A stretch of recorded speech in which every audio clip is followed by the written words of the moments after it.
Magandang araw sa inyo. Ako po si Dr. Miguel Santos, ang inyong lingkod, isang doktor na nag-aalaga sa ating mga nakatatanda. Sa aking karanasan, marami akong nakakausap na senior na may iisang hinaing. May mga araw na parang hindi na nakikinig ang iyong katawan sa iyo. Ang mga binti ay tila mas mabigat. Ang pagtayo mula sa upuan ay nangangailangan ng mas malaking pagsisikap. At ang simpleng pagbubuhat ng pinamili ay tila mas nakakapagod kaysa dati. Hindi ka naman nagbago, ngunit mayroong isang bagay sa loob mo na tahimik at unti-unting nag-iba.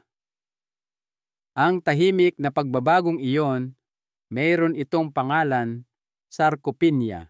Ito ang tawag ng mga doktor sa dahan-dahang pagkawala ng kalamnan muscle na nangyayari habang tayo ay nagkakaedad. Ngunit heto ang bahagi na hindi madalas sabihin sa iyo, hindi lang ito nangyayari dahil tumatanda ka. Mas bumibilis ito kapag ang iyong katawan ay hindi nakakakuha ng tamang suporta, ang tamang panggatong araw-araw. Ngayon narito ang magandang balita.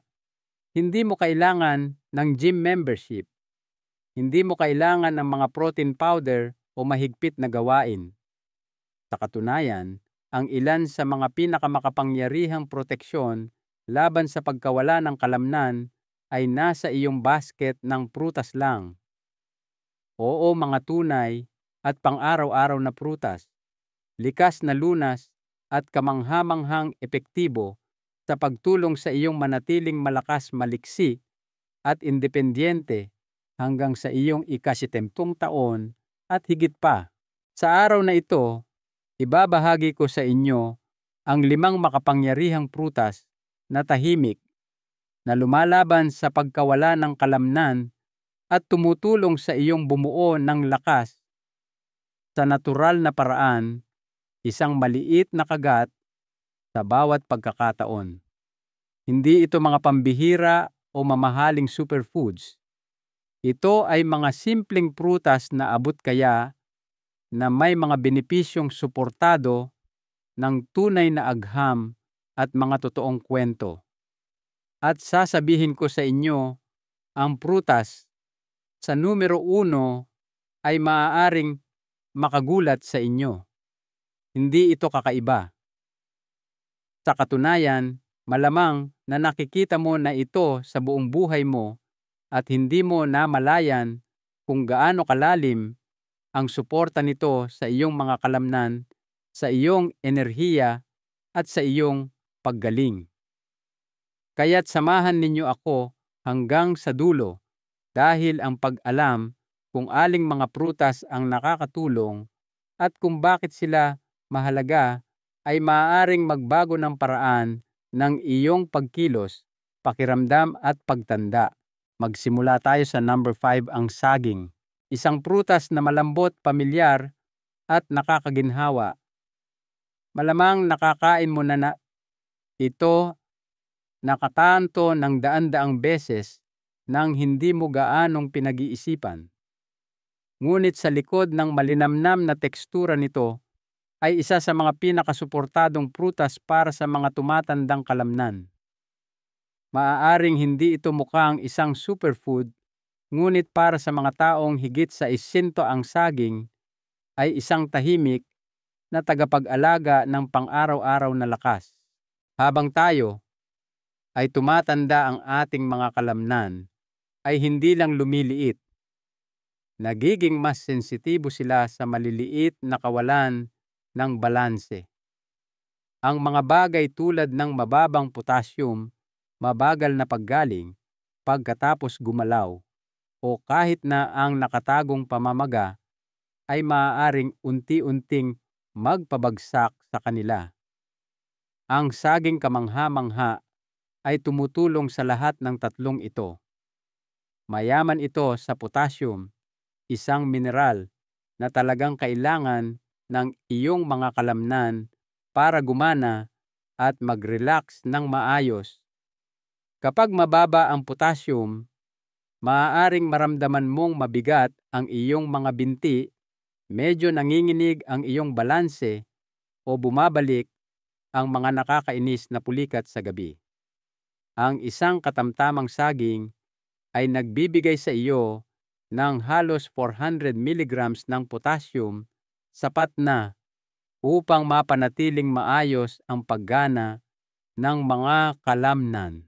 Ngunit ang potassium ay bahagi lamang ng kwento. Nagbibigay din ang saging ng vitamin B6 na tumutulong sa iyong katawan na iproseso ang protina, ginagawang mga blok ng gusali na inaasahan ng iyong mga kalamnan ang iyong kinakain. Maraming mga nakatatanda ang hindi nakakakuha ng sapat na B6 na nangangahulugang hindi magamit ng kanilang mga katawan ang protina ng mahusay kahit na marami silang kinakain. Kaya naman ang pagdaragdag ng saging sa isang almusal na mayaman sa protina ay maaaring gumawa ng tunay na pagkakaiba sa kung paano ginagamit ng iyong katawan ang mga sustansya. Ngayon, alam kong iniisip ng ilan sa inyo, hindi ba't masyadong matamis ang saging para sa akin? Iyan ay isang wastong alalahanin, lalo na kung binabantayan mo ang iyong blood sugar. Ngunit heto ang katotohanan. Kapag ang saging ay medyo berde o bagong dilaw, hindi sobrang hinog, mas mababa ito sa glycemic scale. At kapag ipinares mo ito sa isang mapagkukunan ng malusog na taba o protina, tulad ng ilang pirasong walnuts o isang kutsarang nut butter, ang asukal ay dahan-dahan at tuloy-tuloy na pumapasok sa iyong daluyan ng dugo.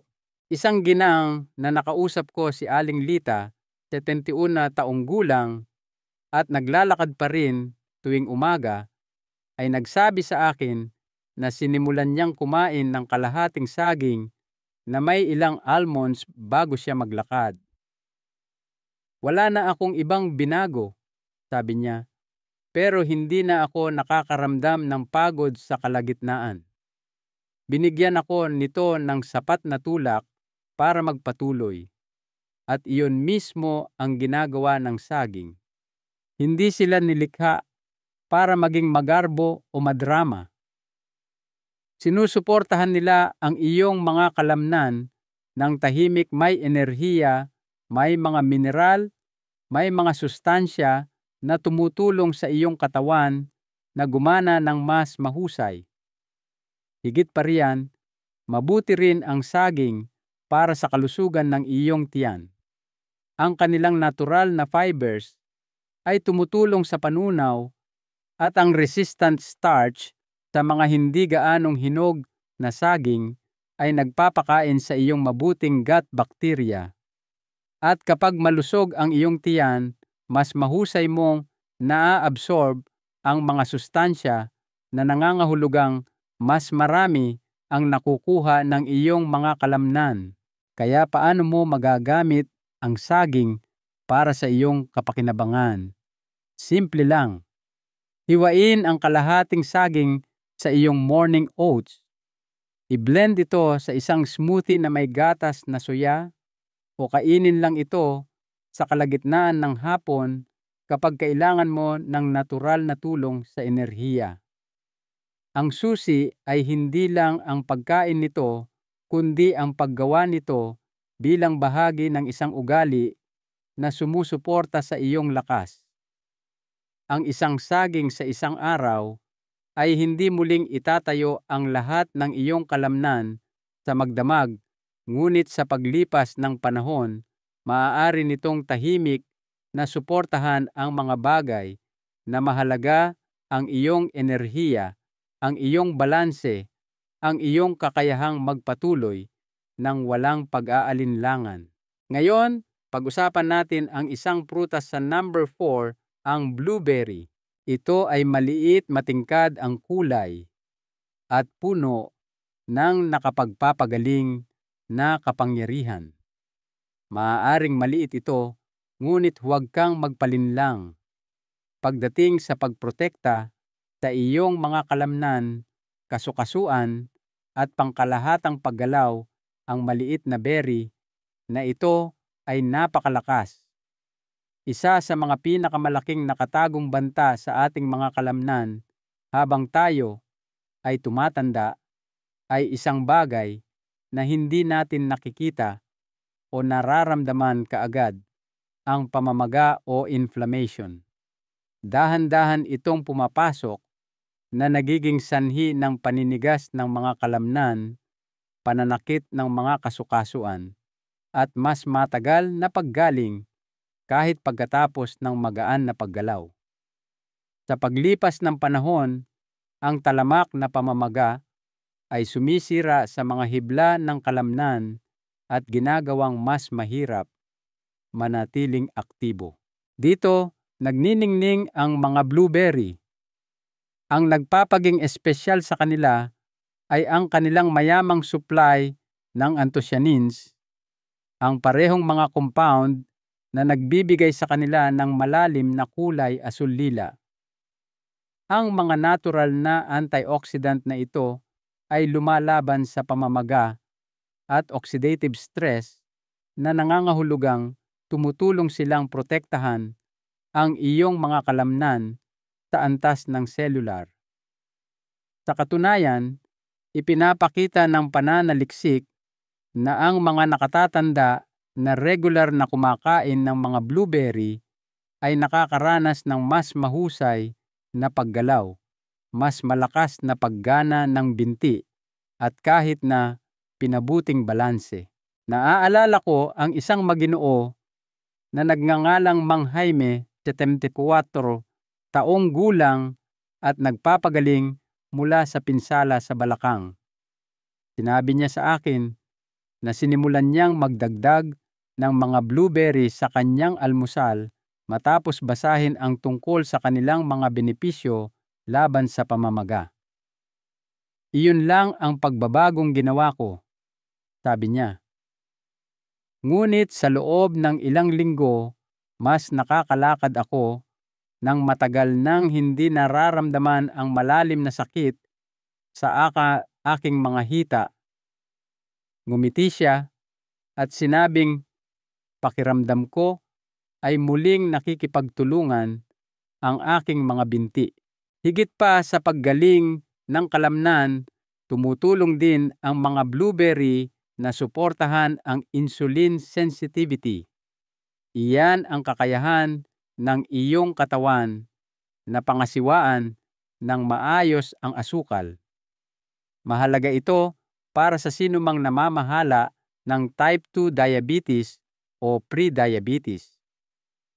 Kapag mahusay gumana ang iyong insulin, ang mga sustansyang kinakain mo, lalo na ang mga carbs at protina, ay mas epektibong naihahatid sa iyong mga selula ng kalamnan. Nangangahulugan iyon ng mas maraming panggatong, mas mahusay na pagkumpuni at mas kaunting pagod. At ang bonus, ang mga blueberry ay natural na mababa sa asukal. Hindi mo kailangang mag-alala na itataas nila ang iyong blood sugar, lalo na kapag kinain mo sila bilang bahagi ng isang balanseng pagkain, isang dakok sa iyong oatmeal, ilang piraso na hinalo sa walang tamis na yogurt, o i-blend sa isang morning smoothie. Ngunit marahil ang pinakamakapangyarihang bagay tungkol sa mga blueberry ay hindi lamang nila nilalabanan ang pinsala. Sinusuportahan nila ang pagkumpuni. Hinihikayat nila ang iyong katawan na mas mabilis na gumaling pagkatapos gumalaw. Nag-inat ka man ng bahagya naglakad kasama ang aso o nagtrabaho sa hardin, tinutulungan ng mga blueberry ang iyong mga kalamnan na bumalik na may mas kaunting sakit, mas kaunting pamamaga, at mas maraming lakas sa paglipas ng panahon. Kaya kung naghahanap ka ng isang banayad ngunit makapangyarihang paraan upang suportahan ang iyong mga kalamnan, bawasan ang pamamaga at manatiling aktibo ang maliit na berry na ito ay maaaring maging iyong bagong matalik na kaibigan. Ngayon, lumipat tayo sa number 3, ang papaya. Isang prutas na mas malambot, mas mainit-init, at madalas na hindi napapansin. Ito ay matamis na kapapawi at halos natutunaw sa iyong bibig.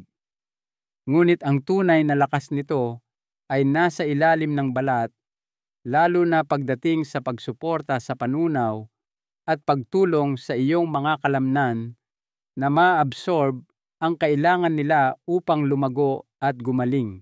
Nakikita ninyo, habang tayo ay tumatanda, ang ating panunaw ay natural na bumabagal. Ang katawan ay hindi na gaanong madaling tumunaw ng protina at nangangahulugan iyon na mas kaunting mga amino acid ang magagamit upang kumpunihin ang kalamnan. Maaaring kumakain ka ng maayos kahit na nagdaragdag ng mas maraming protina sa iyong mga pagkain. Ngunit kung hindi ito kayang iproseso ng iyong katawan ng mahusay, talo pa rin ang iyong mga kalamnan. Dito nagiging tahimik mong kaalyado ang papaya.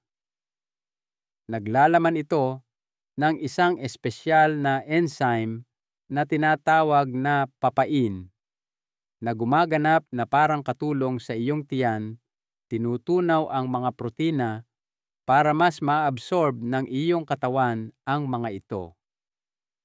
Para kang nagbibigay ng banayad na tulong sa iyong sistema ng panunaw, isang tulong nagiging mas mahalaga habang tumatanda.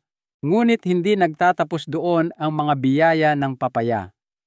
Mayaman ito sa vitamin C na gumaganap ng mahalagang papel sa pagkumpuni ng kalamnan.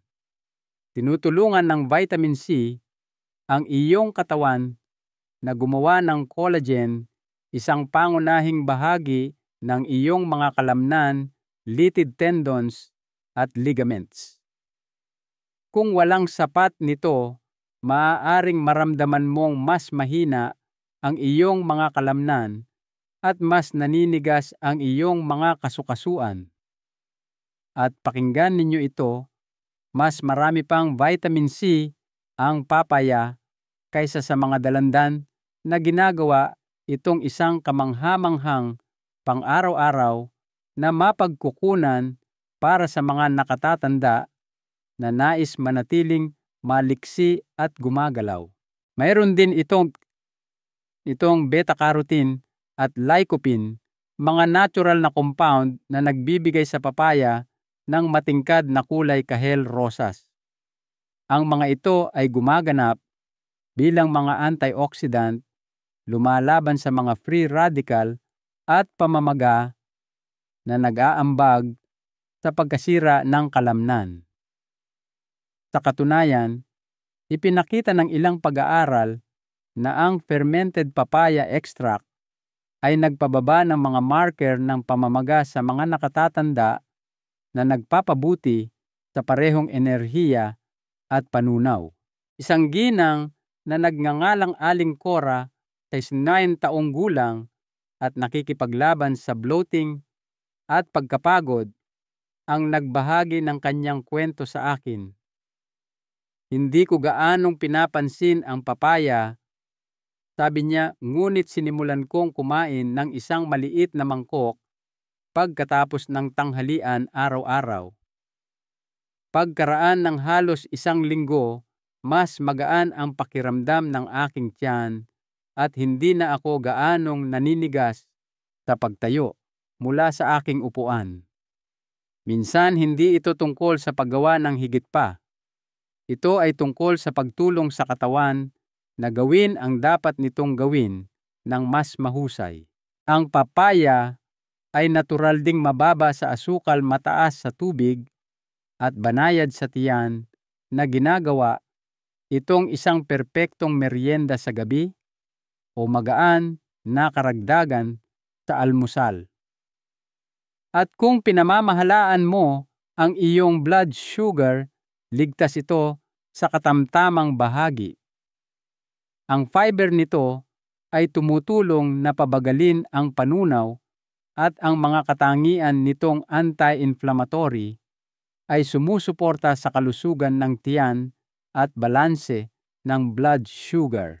Kaya paano mo maisasama ang papaya sa iyong routine? Panatilihin itong simple.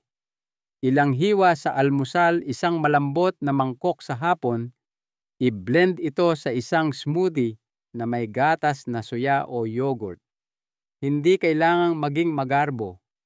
Ang mahalaga ay ang pagiging pare-pareho na nagbibigay sa iyong katawan ng karagdagang tulong upang matunaw at maabsorb ang kailangan nito. Sa huli, ang papaya ay hindi maingay o madrama. Ngunit ang suporta nito ay nararamdaman sa iyong tiyan, sa iyong mga kasukasuan at sa paglipas ng panahon sa lakas na muli mong nararamdaman. Ngayon, pag-usapan natin ang isang prutas sa number 2, ang bayabas.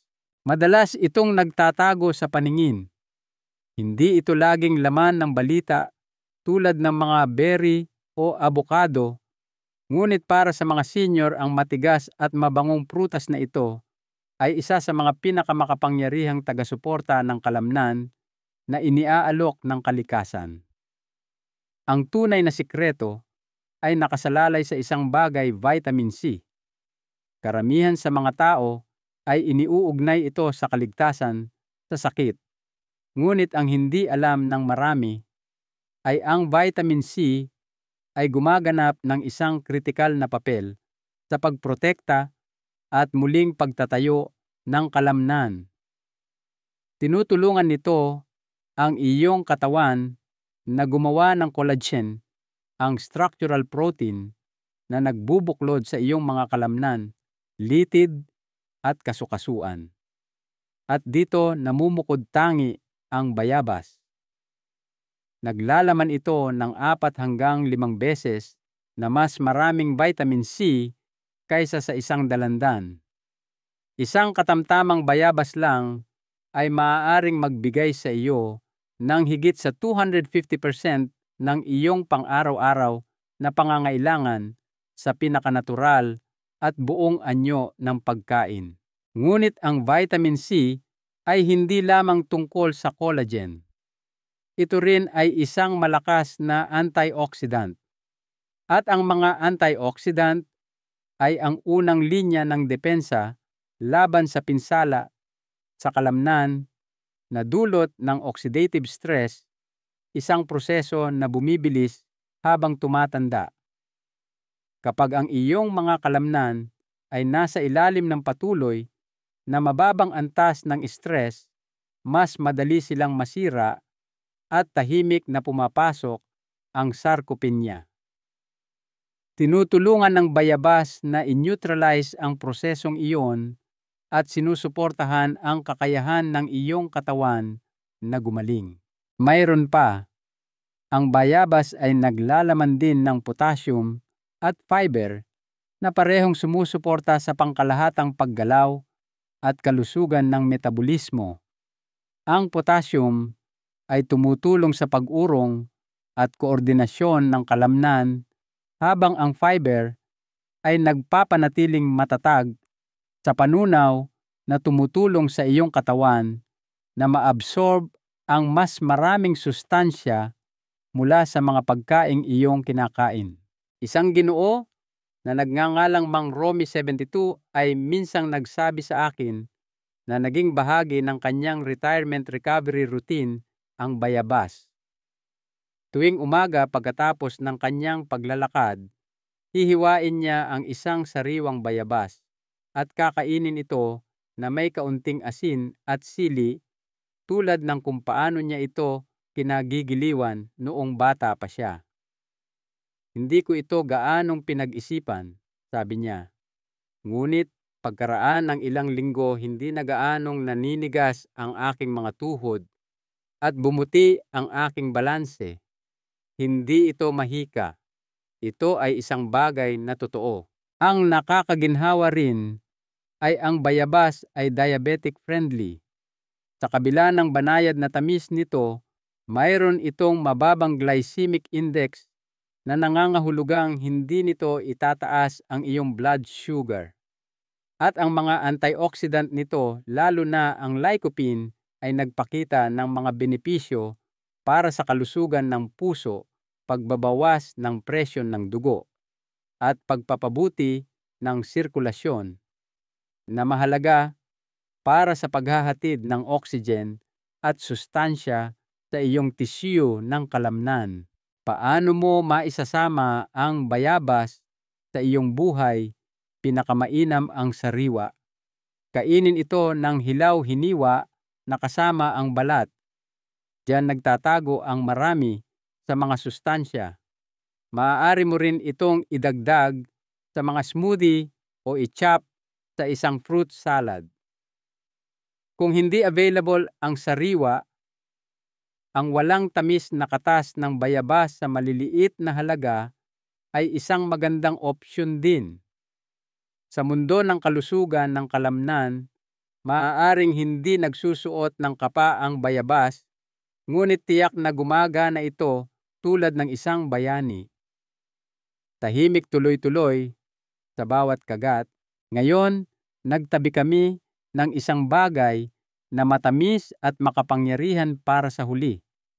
Isang prutas na hindi lamang nagbibigay sa iyo ng mabilis na enerhiya, kundi nagpapakalma rin sa pamamaga at tumutulong na magbigay lakas sa mga pagod na kalamnan nang hindi papataas ng iyong asukal.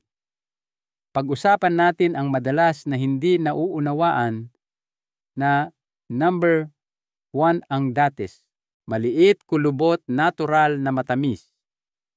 Maaari mong isipin ang mga ito bilang isang maligayang pagkain o isang bagay na kinagigiliwan tuwing Kapaskuhan. Ngunit kung ikaw ay higit sa isinto at sinusubukang manatiling malakas ang dates, ay maaaring tahimik na maging isa sa iyong pinakamakapangyarihang mga kaalyado. Magsimula tayo sa kung ano ang unang napapansin ng karamihan enerhiya. Habang tayo ay tumatanda, karaniwan na makaramdam ng kaunting pagod, lalo na pagkatapos ng magaan na aktibidad.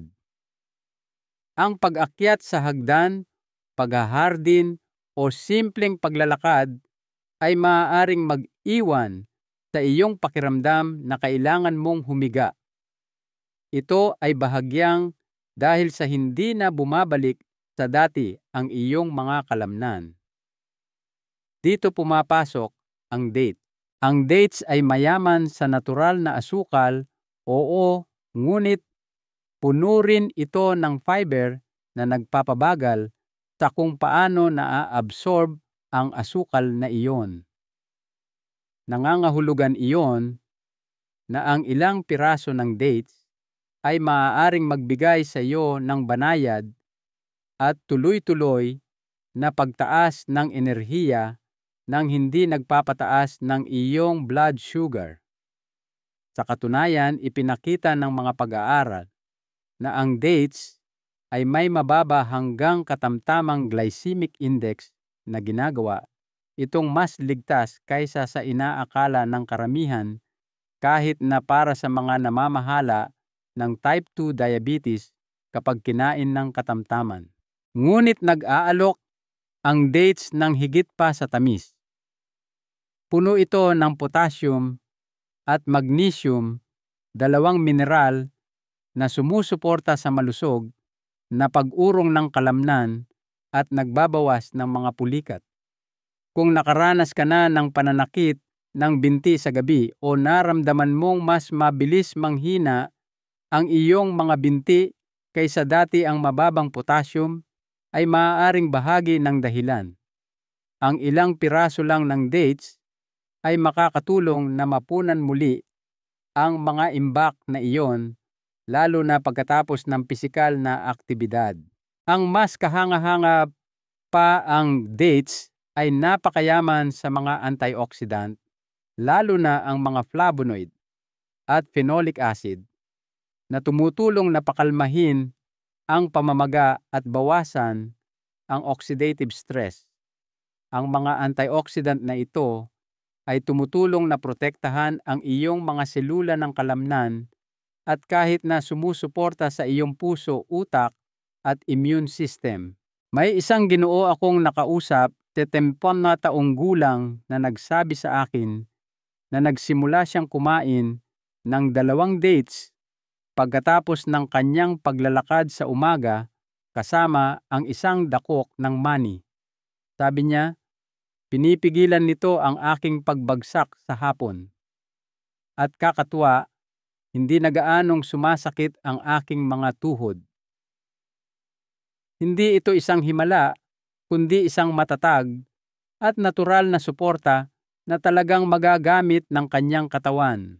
Isa pang dahilan kung bakit ang dates ay senior-friendly, malambot sila, madaling nguyain, at hindi nangangailangan ng anumang magarbong paghahanda. Walang kutsilyo, walang blender. Buksan lang at kainin.